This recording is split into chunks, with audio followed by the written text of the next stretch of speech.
पारद गुटिका से कुंडलिनी जागरण।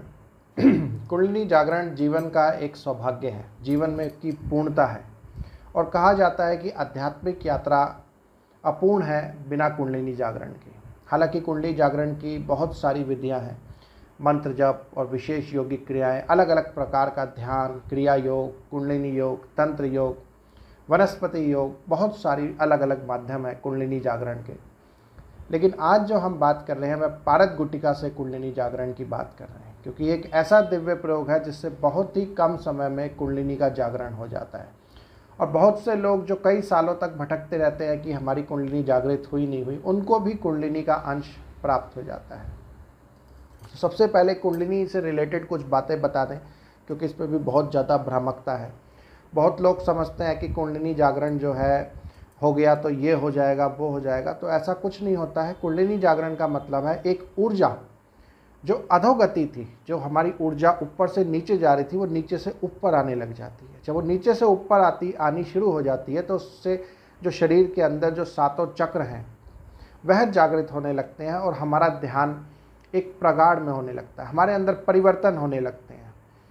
जो हम विनाश की ओर जा रहे थे वहाँ हम अमरता की ओर जाने लगते हैं। हमारे को समझ में आने लगता है कि इस संसार जो है यह एक तरीके से मृत्यु है, जीवन की पूर्णता मोक्ष प्राप्ति है, मुक्ति प्राप्ति है। इस तरीके की बातें और इस तरीके का परिवर्तन हमारे अंदर आने लगता है। तो कुंडलिनी जागरण कोई चमत्कार नहीं है। कुंडलिनी जागरण एक रूपांतरण है मानव का, जो भौतिकता से आध्यात्मिकता की ओर ले जाता है, अपूर्णता से पूर्णता की ओर ले जाता है। और वो कुंडलिनी का ऊर्जा जब हमें ऊपर जाते हुए दिखाई दे, ऐसे ऊर्जा चलते हुए यहाँ टक्कर मारे या सहस्त्रार पे टक्कर मारे, तब हमें समझना चाहिए कुंडलिनी का जागरण हो गया है। अब उसके भी बहुत सारे स्तर हैं। ऐसा नहीं है कि कुंडलिनी जागरण हो गई, सहस्त्रार पे पहुँच गई तो पूर्णता हो जाती है। कई लोग कहते हैं भाई आपकी कुंडलिनी ऊपर टक्कर मार रही है तो पूर्णता हो जाएगी, ये हो जाएगा, वो हो जाएगा। तो वो एक अलग अलग स्तर पे कार्य होते हैं।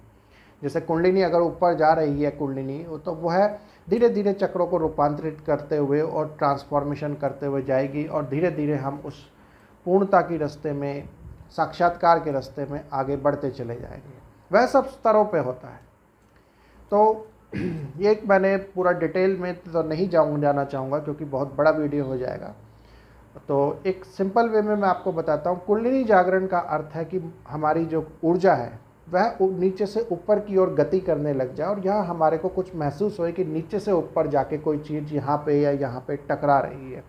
वह एक तरीके से टेस्टिंग है कि हाँ, हमारी कुंडलिनी जागृत हुई है। वह मंत्र साधना में भी हो सकता है, योग साधना में भी हो सकता है, और जो हम प्रयोग बताएंगे पारद गुटिका से वो भी हो सकता है। उसके बाद उसको फिर इंटेंसिटी बढ़ानी है, क्योंकि शुरू में बहुत कम ऊर्जा फील होगी, उसके बाद वो धीरे धीरे बढ़ती जाएगी और एक समय ऐसा भी आता है जब वो बहुत ही वेग से और हुंकार भरते हुए भी ऊपर चढ़ेगी और एक तरीके पूरा शोधन कर देगी, शरीर को जागृत कर देगी, चैतन्यमय कर देगी। तो कुंडलिनी के बारे में बात कर रहे थे हम। तो पारद गुटिका का हमने पहले ही एक वीडियो बनाया है जिसमें पूरा उसका विस्तृत वर्णन है। बाकी जो है यह दिव्य गुटिका जैसे होती है, इसको हमें कुंडलिनी जागरण के लिए अगर इस्तेमाल करना है तो इसको हमें माथे पे, थर्ड आई पे लगाना है, यहाँ पे, और यहाँ पे लगा के एक जो हेयर बैंड होता है स्पोर्ट्स वाले पहनते हैं, या किसी कपड़े से हमें इसको बांध देना है ताकि ये गुटिका हमारे यहाँ पे स्थिर हो जाए। इस तरीके से ये स्थिर हो जाए यहाँ पे, और ऊपर बैंड लगा देना है। उसके बाद हमारे को बैठना है। कोई भी आसन में आप बैठ सकते हैं, सिद्धासन, पद्मासन, सुखासन, जो भी आपको कंफर्टेबल लगे। रीढ़ की हड्डी बस सीधी रहेगी। उसके बाद हमारे को ध्यान करना है कि मूलाधार चक्र से, इसमें सातों चक्र की जानकारी आप ले सकते हैं गूगल वगैरह, जिनको नहीं मालूम चक्र की स्थिति कहाँ है, किधर है, वो आपको बहुत इन्फॉर्मेशंस मिल जाएंगी।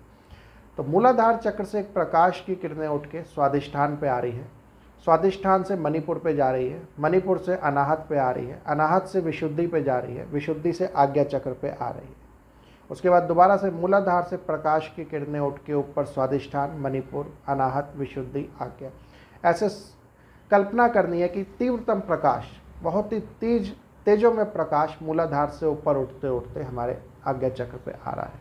या आधा घंटा सुबह और आधा घंटा शाम अगर हम यह क्रिया करते हैं तो 21 से 40 दिन के अंदर हमें महसूस होने लगेगा कि यहाँ से कुंडलिनी, यहाँ से कोई चीज़ ऊपर उठ रही है जो यहाँ टक्कर मार रही है।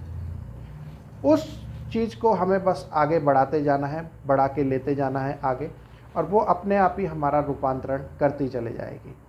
उसके बाद जब हमारे को यहाँ पे लगने लगे कि खूब सारी ऊर्जा आ गई है, तो यहाँ से हमें एक स्टेप आगे और बढ़ा के सहस्त्रार पे भी लेके जाना है। जो हम मूलाधार से लेके चल रहे थे उसको हमें सहस्त्रार पे भी पहुँचा देना है। तो सहस्त्रार पे पहुँचते ही वो और तेजोमय रूप ले लेती है और एक तरीके से साक्षात्कार वाले रास्ते पे हम आगे बढ़ जाते हैं, ध्यान की गहराई वाले रास्ते में आगे बढ़ जाते हैं। हमारा ध्यान और पूर्णता से लगने लगता है और गहराई में जाने लगता है, और धीरे धीरे धीरे धीरे इसी क्रिया को करते करते एक समय ऐसा भी आता है जब हम धीरे धीरे समाधि अवस्था में भी प्राप्त होने लगते हैं, समाधि अवस्था में भी हम जाने लगते हैं।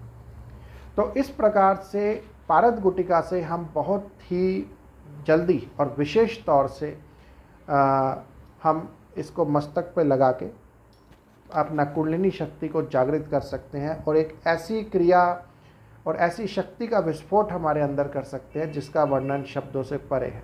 लेकिन उसके लिए पारद गुटिका शुद्ध होनी चाहिए, संस्कारित होनी चाहिए, ताम्र से, नीले थोते से, रांगे से, जस्ते से, शीशे से बंधी हुई ना हो, प्योर पूर्णता के साथ रजत से या स्वर्ण से, जड़ी बूटियों द्वारा बाधित ही गुटिका इसमें उपयोग हो, क्योंकि वही गुटिका ही हमारे को पूर्णता देने में सक्षम है। तो इस प्रकार से इस प्रकार की गुटिका को हम करके हम अपने जीवन को परिवर्तित कर सकते हैं और जीवन में पूर्ण कुंडलिनी जागरण प्राप्त कर सकते हैं।